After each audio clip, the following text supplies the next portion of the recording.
Live on stage, the sound. Orlando. So, if they ready, the sound. Orlando. What's going on, party people? What is going on? This is your boy Rome back for another edition, starting this May out strong with another edition of the Sound of Orlando show.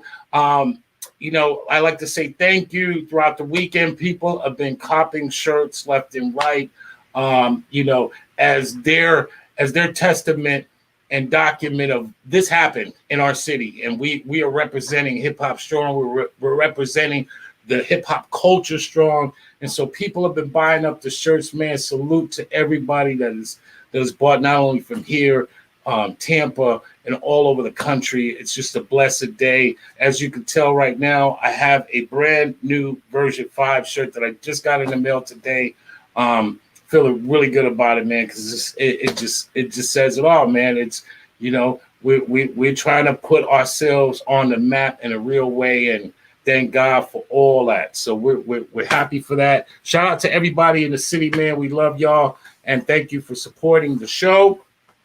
Okay, now, before I get into my next guest, as we start this month off strong, once again, I say it a lot, but it's important. If you know anybody that's going through anything right now, take some time out, talk to them. Sometimes even listening is what's needed, man, because people out here right now are going through things. They may never tell you that. Look alone, and closed mouth won't get fed. But it also, man, you got to be a good neighbor to your people, man.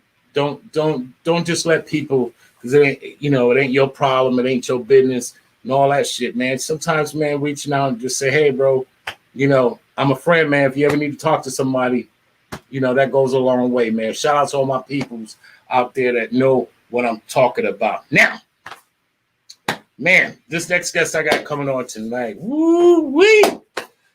Oh, man, where do we start? Where do we begin? Well, if this is one of the most talented MCs to ever touch a mic, part of that cold, chilling cloth of just greatness. And I was introduced to him initially on that Marley Marl album. And man, that album was just insane. Thinking back, it just reminds me of my childhood and just, wanting to rap every lyric that was on that album.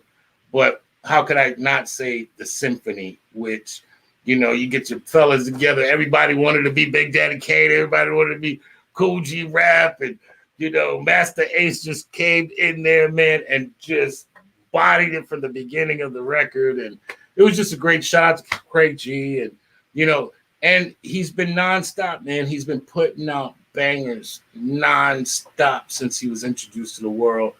Born to Roll, Crooklyn. Oh my God, the list goes on and on. So, I'm proud to say that we have coming on tonight a legend, a living legend, Mr. Brooklyn's own Masta Ace. What's good, my brother? How you doing, bro? Man, welcome to the show. It's an honor to have you on. I just listened to the symphony earlier today, and to get you in the right mindset. Bro, yeah, that I swear that song. It doesn't matter what time period I listen to it. It sounds like it can hang with anything that's out right now, and it would be brand new. Like if that song was re-released now, like it would just. I mean, the cadences, the voices, the each one of y'all had your own characters. It was just so incredible. It was ahead of its time when Marley dropped that, and it was just a beautiful thing. It just reminded me why hip hop is so dope, man. So welcome to the show, brother. I appreciate it, man. That definitely was an honor to be a part of that record with those great MCs, and I was fortunate to be on that song because that wasn't the plan initially. So for me to end up on such a record was pretty fortunate for me. Wow, that's crazy. And you hear all these backstories of how that song was not only put together, but just and it's just crazy how that works, like, and the greatness about stuff like that. That a lot of these records sometimes are, weren't even planned. It's kind of thrown together, and then it builds its own life out of what everybody kind of thought was, well, it was just a filler track, or it was just something that we did. We didn't think it was going to be all that. Yeah. But man, did it. But before we go into that, for those that may not know who Masta Ace is, can you go into a little bit of the history of what it was like growing up in Brooklyn? Given all of the different characters and personalities, demeanors that tend to come out of Brooklyn, it always seemed like you had an individuality unto yourself, that you were kind of calm, cool, collected in a way that not always represent. We always see the rowdy shit, but you had that way of, like, you just had a grown man swag from the beginning. Talk about how it was growing up in Brooklyn and being introduced to hip hop from your point of view. Well, for me, I grew up in the housing project in Brooklyn, Brownsville section of Brooklyn, called Howard Houses. Raised by my mother and grandmother in those housing projects, and I was one of the fortunate kids, I would say, because, well, first I was the only child, and then I didn't grow up in chaos like a lot of my friends did. When I say that, I mean, all kind of crazy stuff coming in and out of their homes where they live. Some parents on drugs, alcohol.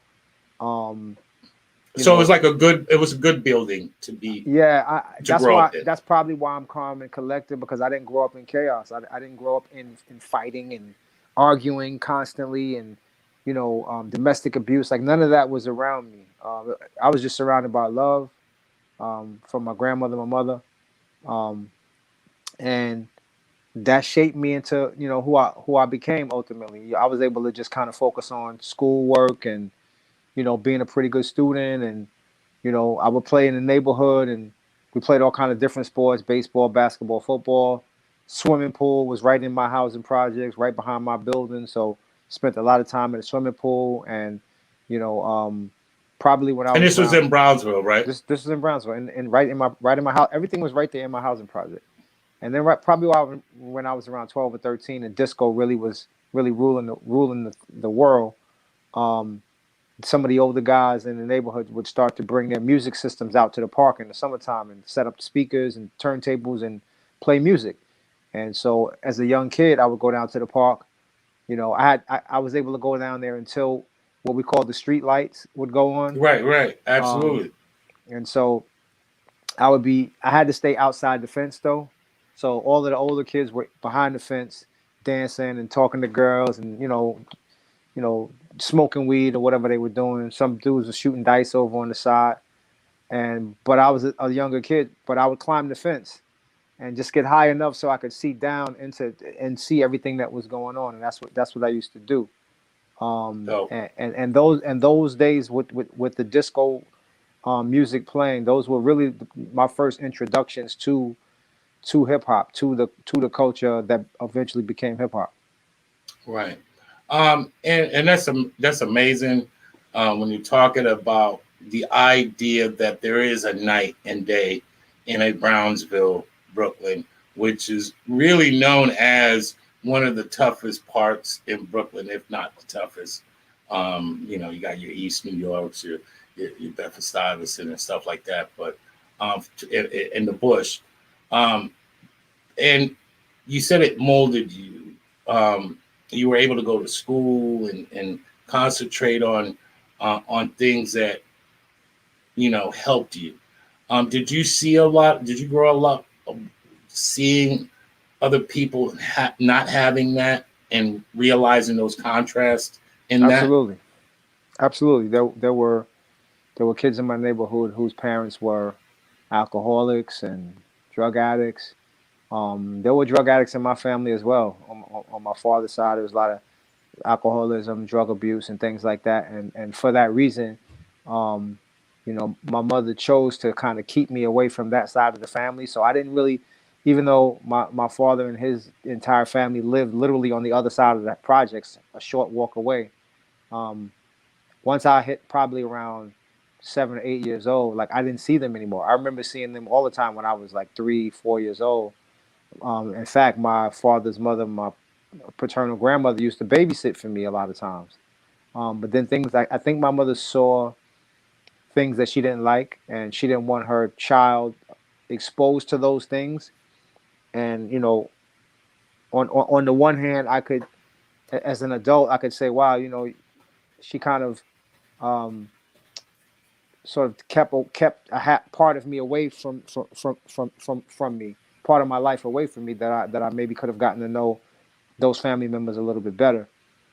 Right. But on the other hand, having a small child and seeing alcoholism, drug abuse, violence in some cases happening, and not wanting your kid around that, I can understand that too. And in a lot of ways, she probably saved me, because if I had been exposed to that if I had been exposed to that more, I have a feeling that I probably would have turned out to be a lot different person and kid. Right. Yeah. And you could see it, like I said, demeanors never lie. Like you could see it in your demeanor from the very beginning that it was just different. You just hit different. And I think that's a beautiful thing. I remember growing up, I mean, and you hear the story a lot or the phrase a lot. I didn't know I was poor until, the older I got, but growing up, sometimes you're oblivious to, like you were talking about, the things that are wrong. Like it seems normal because everyone is doing it around you.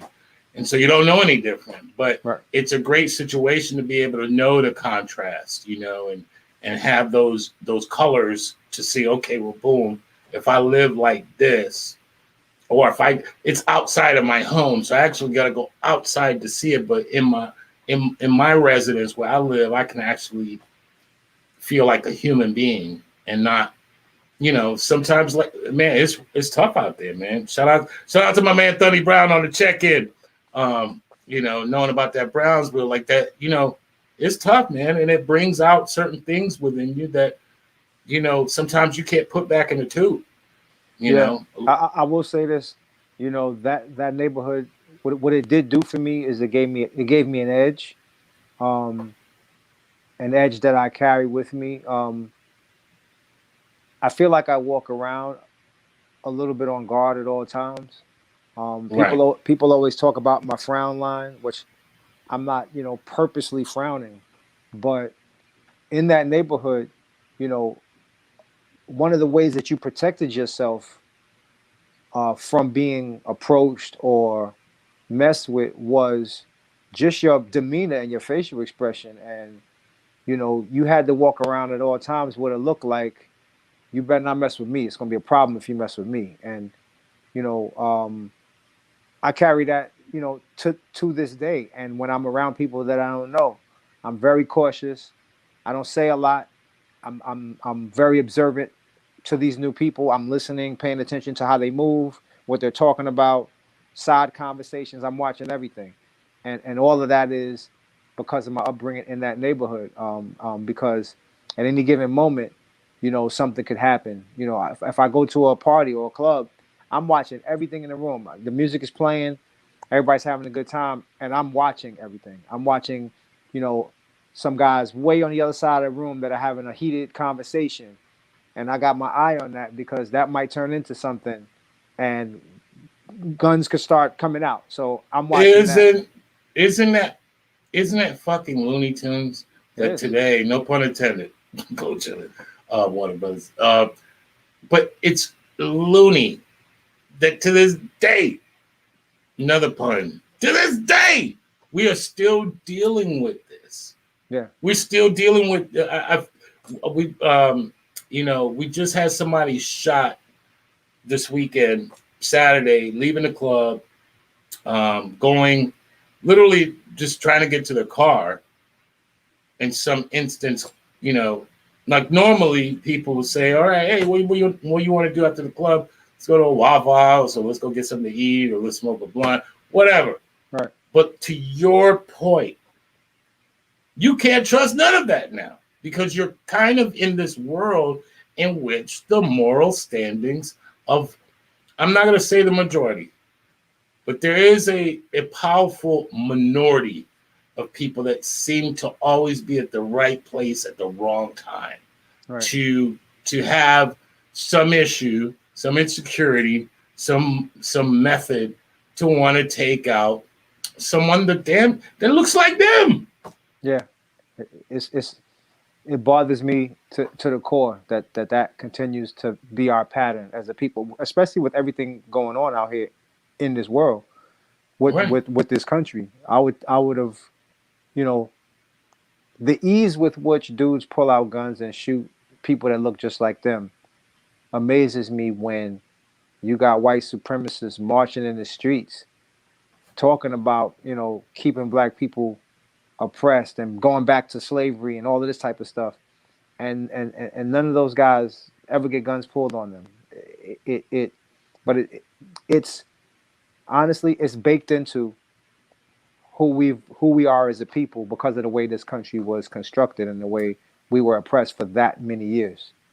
If the machine didn't work, we wouldn't be here. That machine runs like a Bugatti, a Lamborghini of white supremacy and just all out hatred, whether it's your own or not, that hate the idea of looking at themselves and seeing someone that may, like you said, may just have more friends or maybe like a little bit more. Maybe they just talk better, or maybe they think before they speak, and all of these things that used to be championed kind of now are like, we hate you. But we'll get into that a little bit more. Let's continue. So you're growing up, you're going to school. Talk about that moment in which you felt like, okay, I want to do something. Here's my contribution. A lot of people started out as graph writers. Next thing you know, they're MCs or DJs. A lot of DJs started out, and then next thing you know, they're producers or MCs. What was your journey into the culture? I was a DJ first. Boom! Let's go. I was a DJ first. Let's go. Yes. When I was in 7th grade, there was a classmate of mine, this kid named Michael Moore, and by the time I was in 7th grade, I was already hearing tapes from Uptown, Harlem, the Bronx, Queens, but a lot were from the Bronx, and DJs cutting up breakbeats, and we never knew what those records were. We just knew that, okay, I know that song because Grand Wizard Theodore was playing it on the radio or on that tape, and the break part comes right here, and so I was hearing we would hear these tapes all the time, but we had no access to those records because back then DJs would cover up the label so nobody else knew what the record was. That was like part of the thing of hiding what the records were. And in right. 7th grade, Michael Moore brought to school the record with the octopus on it. Super ultimate breaks and beats. Yes. Beats, ultimate right, breaks right. and beats. And so he had those records, and what was dope about those was it was a compilation of all the different breaks that DJs were cutting on these mixtapes. Right. And so I asked him to please loan me a couple of volumes. He loaned me 2 volumes. And I know he was very reluctant, but he loaned them to me. I took them home to my boys, and for the first time, we could cut up something besides Good Times and Bounce Rock Skate. And right. we would spend hours upon hours taking turns cutting up these different break beats. And then I think he let me hold them over the weekend. I had to bring them back on Monday, and I borrowed 2 more volumes. But that was the beginning. That was really the beginning for me, is getting my hands on those break beats and cutting those up. We made tapes, instrumental tapes every day, pretty much. And then as we started to hear these tapes coming down from the Bronx, we started hearing more rapping over the beats. So MCs getting on and messing with the crowd and, Back then, everything was Right. taped right there live in the club, so you could hear the crowd reaction, the MCs. Usually, somebody would stand next to a speaker with their radio and push record and just record everything. And so, we wanted our tapes to have some of that on them too. So I sort of chose to be the one to step out and say, all right, I'm gonna put some lines together and spit over the records to make our tapes sound like those tapes. And I started out really emulating what the other MCs were saying on those tapes. So I would take the lines that they said and switch them around and put my name instead of theirs. Like whatever I had to change to apply to me to make it be Brooklyn, not Bronx, or whatever, I would change those lines. So I started off really just reciting other people's raps, but with my name in them. That's how I started. And then from there, I started writing my own stuff. Dope, dope. So how do you meet up with the legend Marley Marl and begin that journey from where you started there? So I went to college in the fall of '84. And in the fall of '85, I was home for Christmas break, and my boy said that he was going to go enter this rap contest out in Queens at this spot called United Skates of America.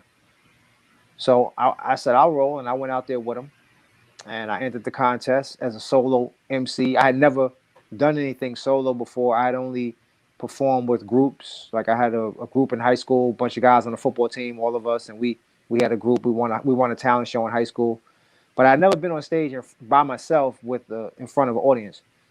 And so that night, for the very first time, I stepped on stage and say this rhyme.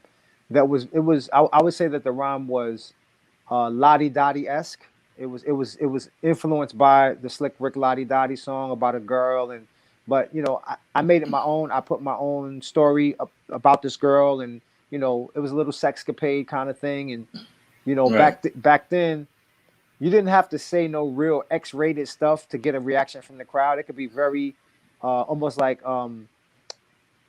it could be suggested what was going on, and that was enough to make people go ooh. Right. So yeah, it wasn't raunchy back then. Yeah, it wasn't raunchy. Like even if you said like a curse word, it was like, oh, like that was like a big deal. Like people wasn't really cursing on records like that. Right. So I said this rhyme, and the rhyme that I said, it was a routine about this girl, and the hook was a hoe is a hoe is a hoe. In case you didn't know, there's a whole lot of hoes in the world. A hoe is a hoe is a hoe. If you don't watch out, the next one might be your girl. So I told this whole that was the hook, and then I spit the story about the girl that ended up being a hoe in my story, and so Right. it got such a reaction. I wound up winning the contest. Um, I won the contest, and the guy who ran the skating rink, he was like, the first prize is 6 hours of studio time. But I know Marley Marl personally. He DJs here sometime. I'm gonna pay him for the 6 hours so that I think he'll like you or whatever. So he's like, I paid Marley for the 6 hours. Here's his number. Just hook up with him and go get your studio time.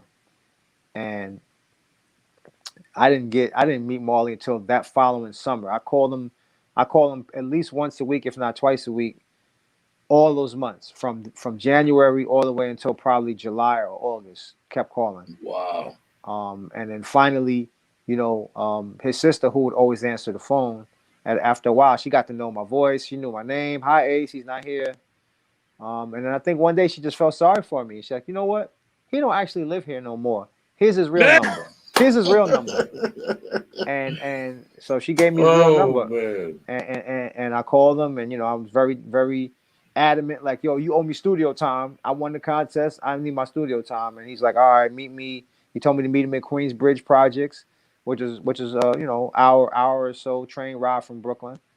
I rode out the Queensbridge Projects. Me and my DJ Steady Pace. We sat on the bench. We waited for Marley for about 4.5 hours. He was 4.5 hours late from the time that he said to meet him there. Damn. But we weren't leaving, and that day sitting on that bench was the first day that I met Craig G. He just walked up and saw us sitting on the bench. We looked. He knew we weren't from the neighborhood. And he's like, "Yo, y'all waiting for Marley, huh?" He's like, "Yeah." He's like, "Yeah." He always got MCs out here waiting for him. So he sat down and talked to us for about an hour before he went home. Came back later, but eventually Marley came home, and I went up in the crib and I recorded my first little demos that day. Damn, man! Shout out to Craig G and that whole movement, man. Yeah. That's dope. And that's the beginnings. You got to be persistent, and for anybody that's trying to get into business, that's the blueprint right there. You don't stop for anything. You continue to just call every day, whatever you need to do. No apologies, man. You got to make it happen one way or another. That's dope. Yeah. So now lead us into, like you said, the record that wasn't supposed to happen, or how it happened. Talk about that and this In Control album by Marley Marl. So from what I learned years later, the symphony was originally supposed to be a duet with Kool G Rap and Big Daddy Kane.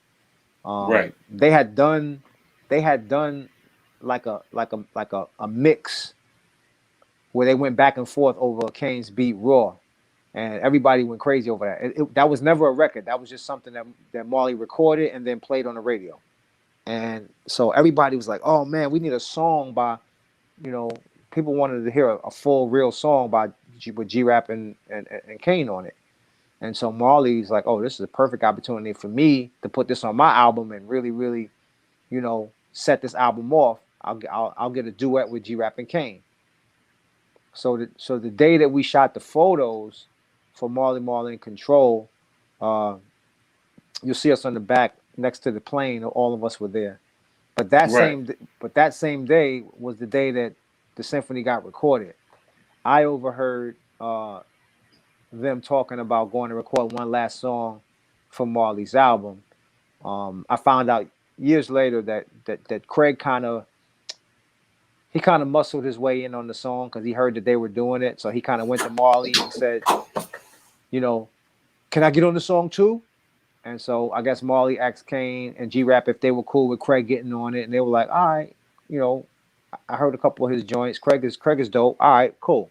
So Craig talked his way onto the record. When we left the photo shoot, Marley had his car, but he only had room for like 3 people. He had somebody with him, and then he had G-Rap and he had Kane. Craig, because me and Craig had became cool at this point from that first day meeting in Queensbridge Projects. So right. I was like, "Yo, Craig, just jump in my car. I'll run you over there." So he jumped in my car. But the truth is, I really just wanted to go and see this new song. I wanted to hear what they were going to do. I had just met Kane that day, the day of that photo on the back. That's the same day I met Kane. Wow. For the first. I met Biz for the first time that day too. So I really just wanted to be nosy and just be there and hear these rhymes that I'm sure I was saying, well, I know he's gonna kill it. Whatever it is, he's gonna kill it. And I want to hear it. Right. So I took Craig over there and I was just lingering and hanging out. And Marley was playing the beat and they were writing their rhymes. And then when it was time. Well, stop right there. Stop right ahead. there. Just for all my beat producer heads. Yeah. You're hearing that beat for the first time. Did it sound like it sounds? Nah. Okay. It didn't sound like that, and like it wasn't what it became. It was cool, but it wasn't like it didn't sound like it was going to be a banger. It sounded cool. It sounded all right, Gotcha. Okay, gotcha. And so when it came time for them to record their vocals, Craig is like, "Yo, let Kane go first." Kane's like, let G-Rap go first. G-Rap's let Craig go for it. So they're going back and forth. So Marley just turns to me and goes, "Yo, Ace, you got something for this?" I was like, "Yeah, I got something." What? He's like, "Yo, just go in there and these guys acting scared. Go in there and spit something and warm up the mic since they acting like they don't want to go in there." So I was like, "All right, I'll go in there and spit." But it was never an agreement that I was going to be on this official song. I thought it was just me cracking the mic to get everybody loosened up. I thought my verse was gonna get erased after everybody laid their parts down.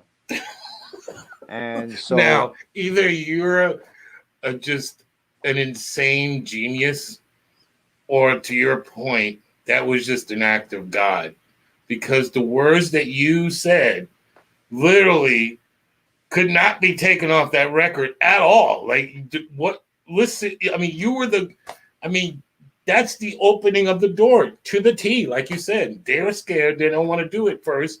And you made it sound like everybody could come in. Like, you got to be dope after me. And arguably, that's one of the dopest verses.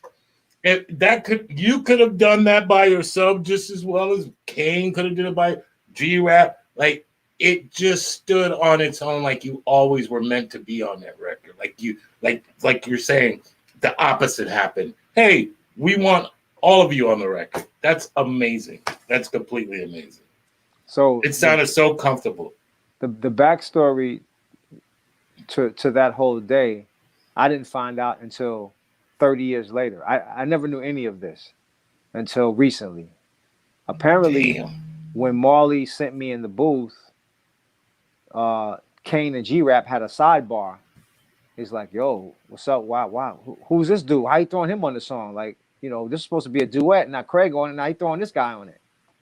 And they were G-Rap was like, what you want to do? He's like, yo, I'm ready to break. I'm ready to leave, man. Like he didn't, they hadn't heard me rap yet. So, I guess they told Marley they were going to the store and they'll be right back. So they left and went to the store. And then while they were gone, I was recording my verse. So that was when they had the conversation about just jumping on the train and just leaving, like, because they didn't like him just forcing this new guy into the mix. Right. And they came back from the store and they heard my verse. And Kane, this is him telling the story now, 30 years later. Kane said to G-Rap, yo, kid with the glasses is kind of nice, man. I'm not mad at that verse. And they both kind of agreed that they liked what they heard me do, and that's how I wound up staying on the record. Damn. I mean, but that's a hell of a nod, because they were insane, and to get a nod from them, and like I said, that was undeniable. Like, there's nobody walking into any studio and hearing that first verse and saying, nah, that's trash. I just don't see that happening in any era. But continue, my brother. You hear? Did you not hear Craig G's verse? You didn't hear? No, I heard Craig's verse. I was there. I mean, Craig recorded his joint after me because they were still at the store. The store, right? Yeah, and then when they came back, they heard the two verses, and then they laid their parts. Wow. So, what did you think hearing G-Rap and Kane in their element? Because this sounded like, it sounded like all of y'all were battling, but it definitely sounded like him and Rap were at each other. When I heard G-Rap's verse, I said, damn, I should have said a different rhyme. Like, I was like, because his thing was just so bananas. Like, I was thinking about other verses that I could have said instead of what I said. I should have known better, you know what I mean? But he just killed it so crazy. And people don't know this, but when he originally spit his rhyme, it was so long that the tape ended. Like, Marley had to stop the tape. I don't know, it was like 60, 70 bars or something. It was so long that the tape came off the machine. And Marley's like, yo, your verse is too long. You didn't leave no room for Kane. And he goes, all right, I'll just spit something different. Like, who walks around with an 80-bar verse and then can just go, look, all right, I won't use that. I'll use something else. And he spit a whole different verse, and that's the verse that we know as the symphony verse. But he had spit like some other crazy long rhyme that was on there. He went bananas on it. And I didn't have the luxury of being able to write to the beat like they did. And I mean, maybe they came in prepared or knew what they were going to say. But I kind of got put on the spot, and I had to spit something from that I had in my memory. In my memory. Well, that worked. It's kind of like, getting on a ride and, it was just nonstop kind of like, yo. And like you said, Cool G Rap's verse, had that been the end of the song, could have been the end of the song. Yeah. And then when you think the song could get no more bananas than it did, then Kane gets on the record, and it's like, really? Really? Yep. The quarter in your ass because you played yourself. Like, I mean, it just put you guys in such a league. Back then, growing up, one of my favorite cartoons was the Super Friends, and it sounded like that's what you guys were. Like the Super Friends. It was just like this collage of people who lyrically and musically did not sound like anything in New York on at the time. Like Cold Chillin' was just in its own, area of things. Yeah. What was that like working around all these people? Some of them obviously came when you came, but then, putting yourself around the Bizzes and the, and the Shans and, just putting yourself around all these people. What was that like to you as a young buck coming in and, like, damn, I'm with these people. What did it feel like it did for me? I mean, honestly, I took it as a challenge. Okay. It was good to be around that talent because it made me rise to the occasion. I wanted to make sure that I wrote dope rhymes and did dope songs. Right. Hearing, these different artists do their records and how dope their records were and how much love their records got. You want to do what you can to try to measure up to what they were doing. Right. Biz is a different kind of dude because he was making these fun records that was party records, but still was knocking and had the hoodlum street dudes were still loving his joints, even though some of them were real silly. He had the streets, he had the girls, and he was just in a league of his own. Shan was really the crown prince of the label. He came in, as the crown prince, and we know about his lyrical prowess back then. So it was a challenge to try to measure up to these different artists. But to me, that's what made me better, is being around dudes that could really, really rhyme like that. Now, was it super competitive? Were there battles going on? Was this, when you get a bunch of alpha males and it just seemed like it was a bunch of alpha males, did it get kind of like, okay, y'all want to go? Y'all want to go? Let's go. Let's go. Nah, was it like that? There was no battling. The only battling if there was any battling taking place, it was in the studio trying to do the dopest song, trying to outdo the songs that other cats were doing, or on the stage. Because I specifically remember in 89 after Long Live the Kane drop, the Juice Crew did a takeover of the Apollo Theater back in 89. So it was the whole entire Cold Chillin' lineup at that time. And the last did that include Granddaddy IU as well? No, he wasn't. He wasn't there yet. Right. He wasn't there yet. He wasn't there. He hadn't put his record out yet. He probably was there, like signed to Biz or something. I think because he was around longer than I remember. But his record didn't come till like 90 or 91. But anyway, the last two acts of the night were Biz Markie and then Big Daddy Kane. And when I tell you, Biz did everything in his power to make it a difficult task for Kane to follow him. He had a giant nose on stage. Like they made, I don't know how they made it, but they made this giant nose. And so when the curtain opened, you see this big nose, and then the song "Picking Boogers" comes on, and then Biz crawls out of the nostril and starts performing "Picking Boogers." So wow. And then when on Kane's show, he had the throne dropped down from the ceiling, and it was just two of the most incredible performances back to back that I had ever seen, and that I have ever seen to this day. And they were trust me, they were trying to outdo each other. Even though they came up together. Biz is the one who put Kane on, but Right. Kane kind of became the more popular artist at that time. And Biz was Right. like, I'm gonna show him. And Biz was going. I mean, Biz show was crazy. Kane's show was crazy. I can't tell you whose show I liked better because they were both that good. Damn. Now you continued after, obviously, with all those hits that you made back then, me and the Biz, and just it was just incredible. The music selection. Briefly talk about the production. Did you? To me, like I said, it seemed to be a signature on every artist within that lineup, that you could kind of differentiate. But there was some things there that was consistent. Like the same would be applied to like Def Jam or Motown, where you get that, you still hear the signature of the label. Yeah.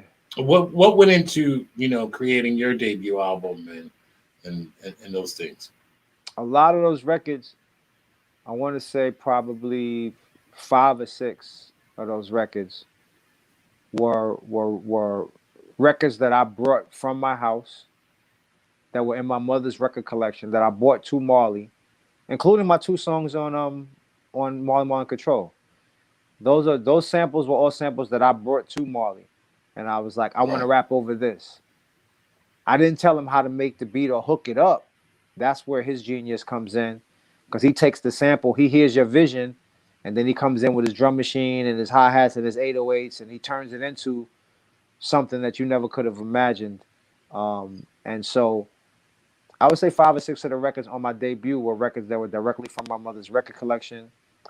And then there were a couple of records. There was actually 2 records, I think, on my debut that were throwaways that were supposed to be Belle Biv DeVoe records that they didn't choose. My song "Maybe Next Time," I believe, was supposed to be a Belle Biv DeVoe song, and there was one other one. And then my good friend DJ Mr. C winds up producing 2 joints, even though he has credit for producing 3 joints, but he produced 2 joints. He produced Postin' High and Can't Stop the Bum Rush, both really, really good records that I tell him to this day, like, I don't know why you stopped producing. Like, you really should have just kept going. But he was focused more. He was focused more on DJing and being a tour DJ, show DJ.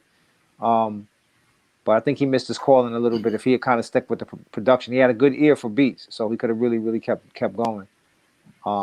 But the other records, Me and the Biz was a record that I had heard probably 5 months before I actually recorded it. And when I heard it, I immediately was like, yo, what's up with this beat? It was something that Marley made, and he said, nah, he said, that's for Biz. And I'm like, all right. Once he said that's for Biz, I just forgot about it. And then months later, I hear through conversations that him and Biz aren't going to be working together anymore on Biz's next record.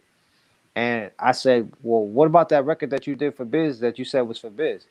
And he didn't even know what beat I was talking about. We went through a bunch of reels until we found the beat. I'm like, this. And that's how I ended up getting that beat, Me and the Biz. Wow. That's crazy. And like you said, with Mr. C, he did have a good, he was always just around just dope ass music. Like, he's associated in my mind, to your point, that's probably another gifted talent that the world probably should have seen. The same thing with Biz. Biz is a hellified, got an ear for music. Shout out to Cool V. Yep. And that whole movie. I mean, those albums were just incredibly well done, put together. I don't think silly. I don't think they were great. They were just theater. I think more it's theater. Like, he was our theater guy. Like, we went to the movies when we heard him. It was a funny movie, but it was theatrical. It's just, and I think Biz and prayers are with him. Hope he gets better. But yeah, you were just around and were a part of some of the most iconic things in hip hop. Talk about, going on to Born to Roll in that era of your progression? Because it seemed like you stepped out a little bit. We love our bass down here, and you was rocking that bass hard with that with that Jeep album. Well, back then everybody wanted the Jeep beats and the Jeep that Jeep boom and all that. Talk about that. What went into that? I was always curious about what kind of went into your ideology of kind of switching your sound a little bit. So lyrics are still there. The influence came from watching Marley Marl produce songs for Mama Said Knock You Out for LL. I was right there for a lot of those sessions and watching Marley put these beats together and hearing those records. And in particular, his song Booming System, which was his first single. Woo! And at that time when Booming System dropped, I had a Chevy Blazer that had 2 15s and 2 12s in it. So I had mega bass in my truck. And shout out to my Blazer crew. I would play Booming System in my Blazer. And that was the only song in my collection of songs that had that rumble. It was a rumble that no other records had. And I remember asking Marley, like, what is that sound right there? How did you get that sound? And after asking him a few times, he finally broke it down to me in the studio, and he showed me how he created that super low end. Because I was intrigued by it, because I had the truck and I had the speakers. And I was just it was just what I was into. I was a car enthusiast. I had all kind of car magazines. I probably subscribed to 2 or 3 different car magazines. And I had all these magazines in my crib. And I was into rims, just the whole car thing, and so that's where it really came from. It wasn't like some thought out, like, oh, I'm going to do this and, blow up on the West Coast or the South or whatever. It wasn't even a thought like that. It's what I was into. And so I did the song. Which is dope, because for a lot of people, especially that live in New York, their worry is not to even have a car. Like that. We had a lot of New Yorkers come down to Florida, Orlando, and freak out. Like, damn, you got all them speakers in the car. Like, that was just a normal day for a lot of us. Shout out to all my bass heavy bass music guy. That was a culture down here. Like, you couldn't even ride out in a car if you didn't have a box in the back. Some lows or amps. Like, I mean, it didn't matter what kind of car it was. That's right. We had them box Chevys just riding. And but your music got a lot of run because you implemented that in a place that didn't necessarily have a need for it. Like, unless you were at the club and could actually hear it, most people were driving in the cars. There was definitely people in New York rocking sound systems. Like, that was happening. Actually, the guy who put my sound system in my car is one of my high school teammates and one of the guys that was in my rap crew, named Lou. And so Lou, he started a business where he was putting systems in cars. He did it right out of his aunt's garage, and he's the one who built my speaker box. And but his connection, strangely enough, you mentioned that, was Florida. Right. Yeah. He had Florida plates on his car because he would get his car registered down there because he went to college down there. So he had an address down there in Florida, but whenever he was down in Daytona, I believe, and he would come back. He would, every time he had to register his car, he had to drive down to Florida. But what he did was he adopted that sound system thing. He brought it back from Florida up to Brooklyn, and he started this whole business. And in Brooklyn, there was a lot of Hispanic dudes, Puerto Ricans, Dominicans that would come by and get him, and he would do their systems for them.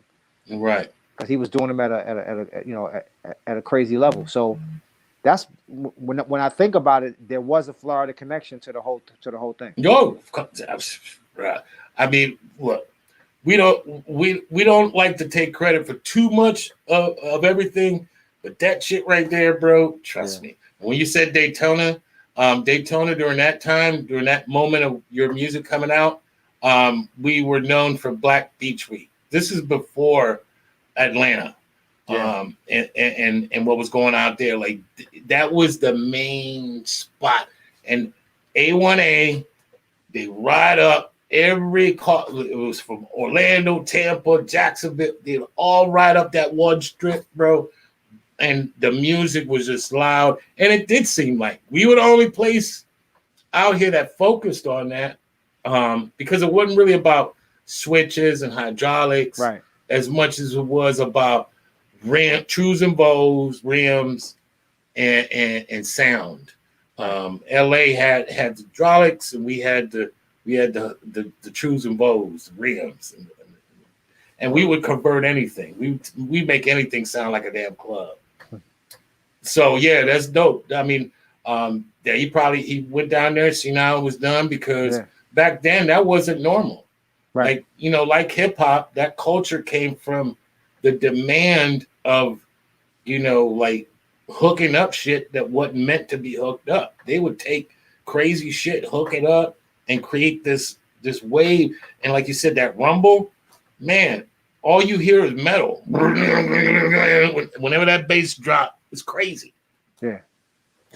So I learned all my tricks from Marley, asking a lot of questions, and I just took what I learned from Marley and I applied it to my music going forward. My man Straight's Flow says you're a heavy influence in how he crafts his rhymes. He says no Masta Ace, no Straight's Flow as we know it, man. That's awesome. Respect. Yeah. Talk about I know we're gonna speed up a little bit. Talk about how that Crooklyn came together, that Crooklyn Dodgers. I remember hearing it and just being blown away by, it seems like all of you guys are from different places. And technically you are in spirit, but it seemed like, how do we not do this earlier? Like bring all of y'all together. You guys just gelled. It seemed like a super group. How did that come together? Whose idea was that to bring you guys together on that? I'm really not totally sure, but it was some conversation that between Spike Lee and Q-Tip. I don't know who if Spike asked Q-Tip to figure out which MCs he wanted on the song, but he wanted it to be a trio of Brooklyn rappers. I think Q-Tip probably handpicked us because he did call. I remember getting the phone call and he asked me if I was down to get on the song for Spike Lee's movie, to which I said absolutely. And this was like an important time for me because my song "Born to Roll" was blowing up very big on the West Coast, right, in the South, Texas especially, and I was getting a lot of backlash in New York for my success on the West and in the South. They kind of labeled me like a West Coast sellout, so to speak, like that I had gone West Coast on them, and they so they weren't trying to claim me, and so Crooklyn was a stop right there, man. No. So then, wait a minute. You were one of the pioneers out of Brooklyn, and so all of a sudden you're not Brooklyn no more? Because well, you got to remember the climate of that time. No, I remember it, and it wasn't as bad as it is now, because great example. Let's turn it completely around. You would have never told me that I could go to New York and hear somebody that says they're from New York sound like the South. If you told me that 10 years ago, I would have laughed at you. Right. But that's listening, what it's become. Right. But you didn't sound like you were from the South at all, or the West Coast. I didn't think like so. You didn't. Your vocals, no, I'm saying your vocals, your accent never changed. You just had a different production working, like a different style of the production. And maybe all at the end of the day was you just turned up the bass a little bit. Whatever that is. Right. But that's crazy because now you would think it'd be the complete opposite. Like, yo, how the hell you ain't from Miami? How the hell you sound like, you live in the Bronx? I took a lot of flack for having success in other markets and So when Crooklyn came along as an offer, it was like the perfect chance for me to, get some New York points back. I felt like I needed to do something to remind people where I was from. And so I jumped at the opportunity when Q-Tip called me. And, we went in and we recorded our rhymes, played the song for Spike. And he's like, it's cool, but it's not really representing what the movie is about. He's like, the movie takes place in the 70s. It's about this and about that, family in the 70s. And maybe you guys need to see the movie first. So he set up a private screening for the Crooklyn movie before it came out. It had to be a couple months before the movie actually came out. And we went into this private screening, me, Buckshot, Ed, Q-Tip, Ali Shaheed, a few other people. We watched the movie, and then the lights came on. He's like, all right, now go back and rewrite the song and speak about what the era of the movie. And so that's why the rhymes that you hear on the song, we talking about, all these different 70s references, those weren't the original rhymes that any of us spit. We completely changed our rhymes, and that's the song that you know. But there is a version of Crooklyn where dudes are just rapping about being dope and whatever, just braggadocious type stuff. Amazing, man. Please, if somebody can recover that record anywhere, we'll take it. I might have it. I believe I have it on a cassette because I held on to it for a while. I believe I have it on a cassette somewhere in a bin or a bag, or you know how it is over the years. It just goes into bins and then you don't see it forever. One of these days, I don't know when, I'll find it, and if I find it, I'll digitize it and maybe I'll share it with the world. Man, please do, man, because that is amazing. That's dope. And to your point, I did hear, a lot of your references about the movie. So when it came at the end of the movie, right? Which I thought was dope, and they put the Soul Train line in there, so it was groovy and it just felt right. And then we have the Crooklyn Dodgers 2, which like I said, the legacy and the stories that all of you guys seem to be a part of. I just thought that was a beautiful moment. And shout out to Spike Lee for keeping our culture involved, even at times where we feel like, there's what are we doing? He always comes back with something to kind of keep us in the loop. So kudos to that. Wow. You've been doing a lot of stuff here lately with a lot of great producers. You've done some work with Marco Polo, correct? And, most recently, yeah. Yeah. And that sound and Apollo Brown as well. I'm featured on a couple of Apollo Brown's album, and then me and Wordsworth, and me and Wordsworth did a song for Apollo Brown. I think it's for Words Project. I'm on a couple of his beats here. Yeah, and so and where do you feel hip hop is right now in the state of 2021? Are you feeling good about it? Do you feel like hip hop is back in a general way, or are we still working on it? What is your take? How does Masta Ace feel about where we're at right now? Well, about 3-4 years ago, when we were kind of in that, when Kendrick was coming up and J. Cole was doing his thing, there's a couple other guys, Jay Electronica. I felt really optimistic about where we were headed. But since that time, like, I feel like those great artists that I just mentioned have kind of gone by the wayside a little bit. And it's important that the next generation of artists stay visible. Kendrick, J. Cole, Jay Elect. Like these guys need to stay visible to keep the balance intact. We need that balance. Hip hop has always had a balance. Even in the days when we had, MC Hammer and Vanilla Ice, we had Public Enemy, we had Boogie Down Productions, Big Daddy Kane, and Rakim. It was always something to balance it out. Right. It's nothing, if the radio wants to play what we, some of us consider to be nonsense, that's cool, but there needs to be a balance. And those guys were some of the guys that were providing that balance. So you know, I want to continue to be optimistic, and I hope that those guys, you know, come back out and drop some more stuff. But I look at an artist like Corday, who is super young. I never even heard of him. My daughter, who's 16, she put me up on him, Oh, and he's dope. He's she amazing. she put me up on him a couple years ago, and I was like, "Yo, you actually have some good taste." Like I didn't know what she was going to play for me, but she had me sit down, listen to the album, and I was impressed. And I'm a fan of his now. Yeah, 'Cause YB and Corday. yeah, Shout out to him. because he can He's rap. amazing. He's got amazing stuff. He's part of that J. Cole cloth. Yeah, Um, and what they're cooking out of there, and he's it just shows you what great mentorship will do.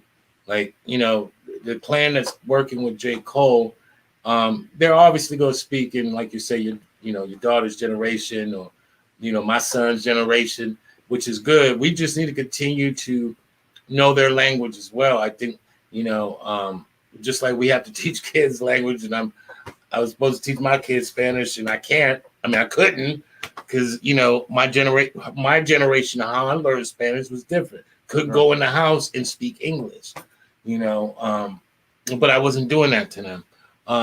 But we still should at least know basic stuff, so that we can continue to relate to them and encourage them to want to listen to us. Do you feel like there's a gap, between the youth and the OGs, in a way that should be somewhat either resurrected, or do we let it go? Do we say, to quote some comedians, "Fuck them kids"?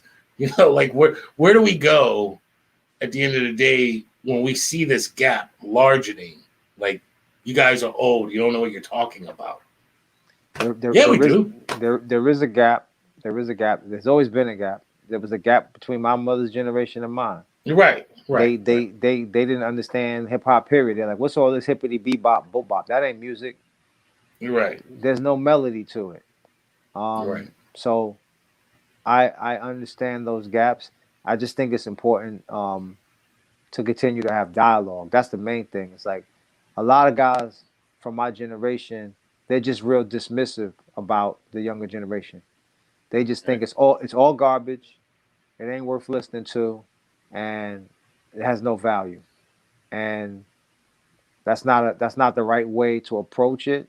If you're gonna have No. an open dialogue about you know about what each of us, each of the generations feels and believes in their music, there's some very easy ways to if you take your time to break down and explain to a young person why certain music isn't good for their ears, or isn't good for their generation. And yeah, they might like how it sounds and they might dance to it, but a lot of times they don't even take a minute to even listen to what's being said. And if you can take the time to sit down with a young person and listen to what he's saying, let's break his lyrics down. Let's talk about what he means by these lines right here, and explain to me how that's helping you and helping our people, progress. And then you could potentially compare it to lyrics from the '90s with Public Enemy or somebody like that. The dialogue is important, but if you're just closed-minded to the whole idea of even talking to the younger generation, then you're never going to get anywhere. And that's amazing you said that, because it's amazing what bitterness and anger could do to a person, and actually eliminate your hearing.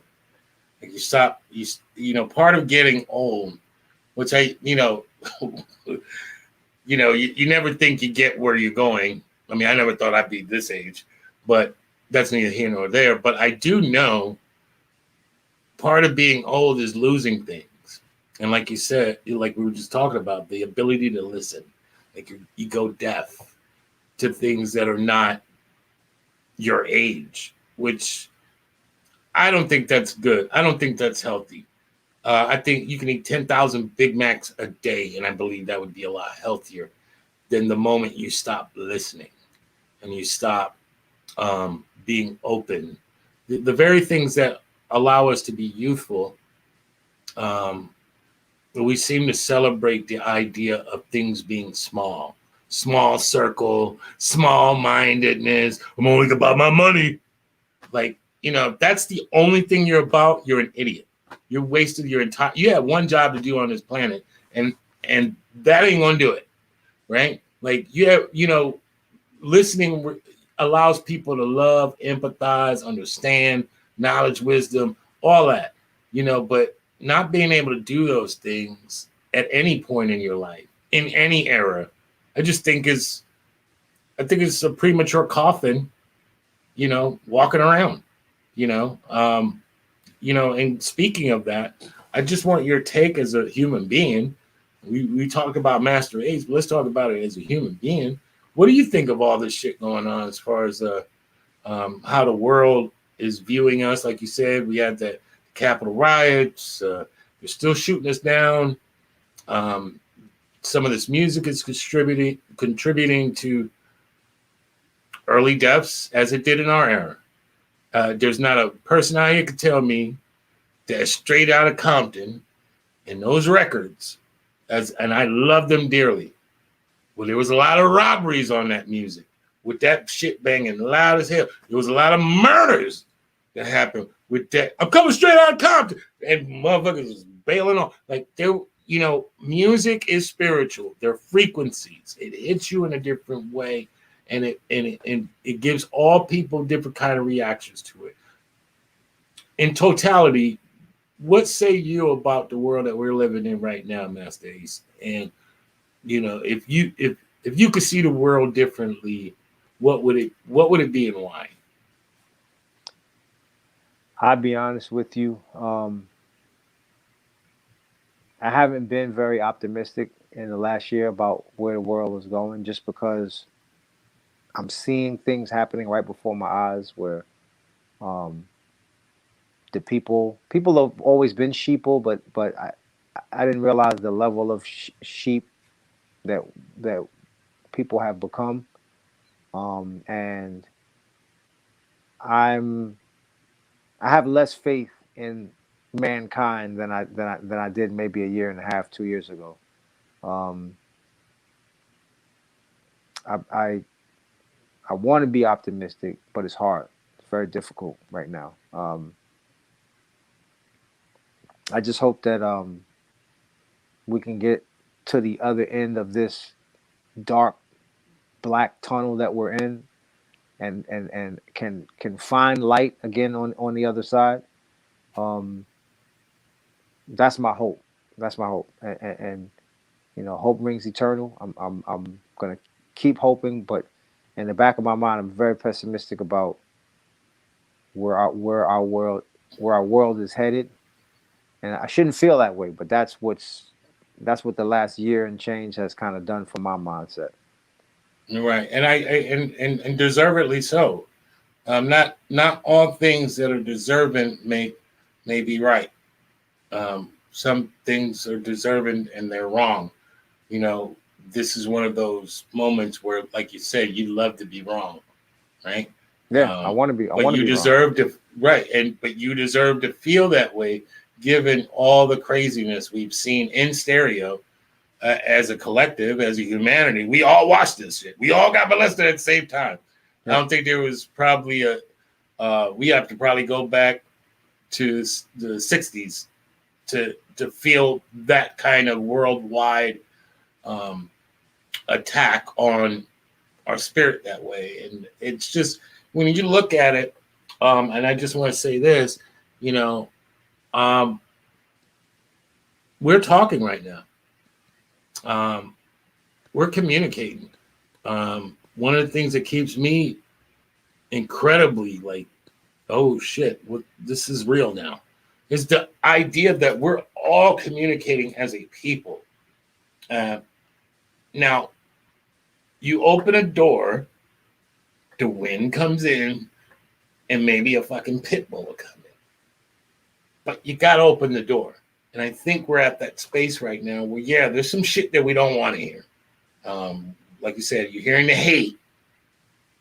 But in order to hear that good shit, and all these people that have been told through our generation to shut the fuck up, be silent. It's been a war on silencing us in many ways. We've been silent to one another. Mind your business. Don't say nothing. You know, don't look over there. Just keep moving. And then we also been, told to be silent with our power and that we have in this country, in this world, and that our power lies in our numbers. And I think we're starting to realize at least the rudimentary part of it, our numbers. And we're starting to talk to each other. We're starting to build. The technology is starting to allow us to expand our neighborhoods, if you will. Because we're all family. We're all out here struggling, trying to figure things out, but we need to let sometimes each other know that we're not alone, because the world will trick you to make you feel like you're all alone in this. And you're not. The devil is a lie. The devil is a lie. Word. Man, but it's been an honor to have you on the show. My man Straight Fly, I'd be wrong if I didn't say, says you and Ed OG got a project out. Talk about that real quick. No, we dropped it. He heard it. It came out in 2010. Ed OG. Yeah, that's awesome. We did an album together in 2010. What can we expect 2021? What you got going on? Where can we get it? What can we expect? The three big things right now for me. New album with Marco Polo, which I haven't started to write yet, but I got all the beats. He gave me a bunch of incredible beats. I just got to write to him. I've been for the last 2.5 years been working on a hip hop musical that I've been writing in conjunction with a hip hop theater company called Rhymes Over Beats, and the musical is loosely based on the concepts of 3 of my albums, and I've been working on that, like I said, a little over 2 years, and I'm excited about that. I'm working on the music right now for that, and then I wrote a pilot for a TV series that I feel really strongly about. It's actually based on the life of the brother that I mentioned to you earlier with the sound systems, my man Lou. Him and his crew. So, yeah. So, three kind of all writing projects. That's what's on the horizon for me. Man, that's completely amazing. Where can they find your music? Anybody who's listening right now that could go to a website or go to my website, mastaace.com, MASTAACE. You can pick up vinyl, CDs, merchandise like hats, T-shirts, hoodies. We got a little bit of socks. We got a little bit of everything on that website. Music to merch. But just go visit. I even sell Irish sea moss gel on there as well for people that are focused on that health and wealth part of it. So yeah, go on the website and just check it out. Give me a visit. If you see something there you like, just pick it up. Pretty reasonable prices. Dope. Man, such an honor to have you on the show. Living legend. You're always welcome back on the show. Thank you for coming down to Orlando virtually today and spending some time with us. We're better for it. And just like I said, just stay in touch, man. We support what you're doing out there. If you got any new music, I'll play it on the radio, brother, all day long. Just send it out, All right, Ro. I appreciate you having me on, man. Yeah, you already know, man. Give it up for the one and only, the legendary Masta Ace. Thank you, my brother. Thank you. Man, such an honor to have these cats on because they represent excellence. They represent what is good about hip-hop, and it's great to kind of get backstories, find out what the motivations are of why they were doing what they were doing. I mean, it's just an amazing thing. Shout out to everybody that tuned in tonight. We always love you guys. Like I said, I want to thank everybody for supporting the shirts. The shirts are a way to document this moment in time. No one's going to be able to say that we did not do this. This is evidence. This is evidence here, okay, that we did this, that it happened. My kids can look back. Hey, your kids, our people, maybe when the old folks home, God willing, somebody can look back and say this happened. This is what these shirts are about. So, you know, I just got these in, very limited edition. Thank you for supporting what we're doing. You know, we need that. Shout out to Jesse Jazz, who is our sponsor of tonight. And man, love you guys, man. Thank you for sharing your evening with us.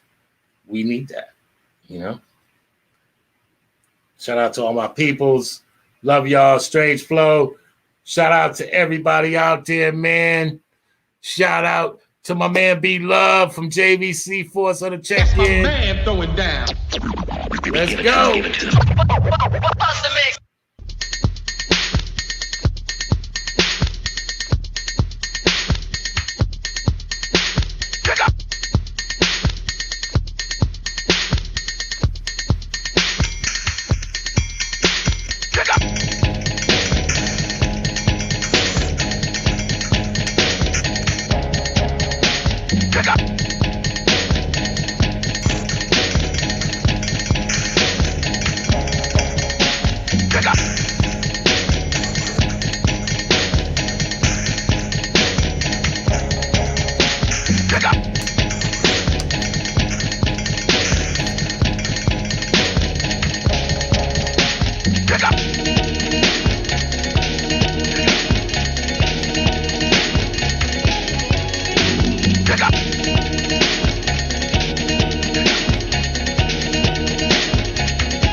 Live on stage, the sound.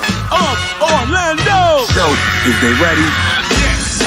The sound.